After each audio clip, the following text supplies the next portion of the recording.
యోబు గ్రంథం 28వ అధ్యాయం. వెండికి గని కలదు, పొటుము వేయి సువర్ణమునకు స్థలము కలదు. ఇనుమును మంటిలో నుండి తీయుదురు, రాళ్ళు కరిగించి రాగి తీయుదురు. మనుషులు చీకటికి అంతము కలుగు చేయుదురు. గాఢాంధకారంలోను మరణాంధకారంలోను ఉండు రత్నములను వెదుకుచు వారు భూమి అంతముల వరకు సంచరింతురు.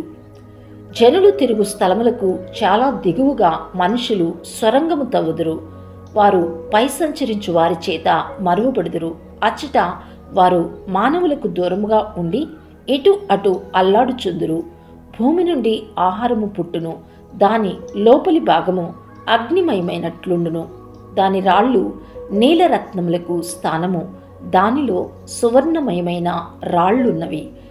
ఆ త్రోవ ఏ క్రూర పక్షికైనను తెలియదు, డేగ కన్నులు దాని చూడలేదు.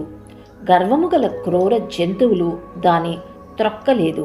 సింహము ఆ మార్గమున నడువలేదు. మనుష్యులు స్ఫటికము వంటి బండను పట్టుకొందురు. పర్వతములను వాటి కుదుళ్ల సైతముగా బోర్ల త్రోయుదురు. బండలలో వారు బాటలు కొట్టుదురు. వారి కన్ను అమూల్యమైన ప్రతి వస్తువును చూచును.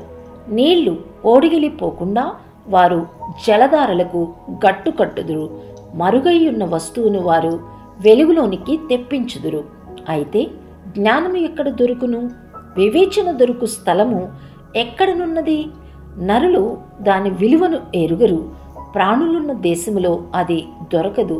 అగాధము అది నాలో లేదనును, సముద్రము నా యొద్ద లేదు అనును. సువర్ణము దానికి సాటి అయినది కాదు. దాని విలువ కొరకై వెండి తూచరాదు. అది ఓఫీరు బంగారమునకైనను, విలువగల గోమేది కుమునకైనను, నీలమునకైనను కొనబడుతున్నది కాదు. సువర్ణమైనను స్ఫటికమైనను దానితో సాటి కావు. ప్రశస్తమైన బంగారు నగలకు ప్రతిగా అది ఇయ్యబడదు. పగడముల పేరు ముత్యముల పేరు దాని ఎదుట ఎత్తనే కూడదు. జ్ఞాన సంపాద్యం కెంపుల కన్నా కోరతగినది. కూషు దేశపు పుష్యరాగము దానితో సాటి కాదు. శుద్ధ సువర్ణమునకు కొనపడినది కాదు. అట్లయినా జ్ఞానము ఎక్కడ నుండి వచ్చును? వివేచన దొరుకు స్థలం ఎక్కడ ఉన్నది? అది సజీవులందరి కన్నులకు మరుగై యున్నది. ఆకాశ పక్షులకు మరుగు చేయబడి ఉన్నది. మేము చెవులారా దాని గూర్చిన వార్త వింటిమని నాశనము మరణము అనును. దేవుడే దాని మార్గమును గ్రహించును. దాని స్థలము ఆయనకే తెలియను. ఆయన భూమి అంతముల వరకు చూచుచున్నాడు. ఆకాశము క్రింది దానినంతటిని తెలుసుకొనుచున్నాడు.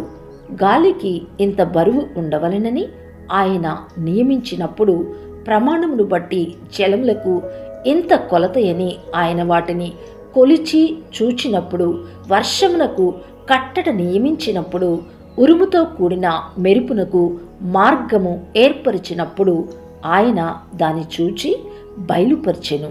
దానిని స్థాపన చేసి దానిని పరిశోధించెను. మరియు యెహోవా యందలి భయభక్తులే జ్ఞానమనియు, దుష్టత్వము విడిచుటయే వివేకమనియు ఆయన నరులకు సెలవిచ్చెను.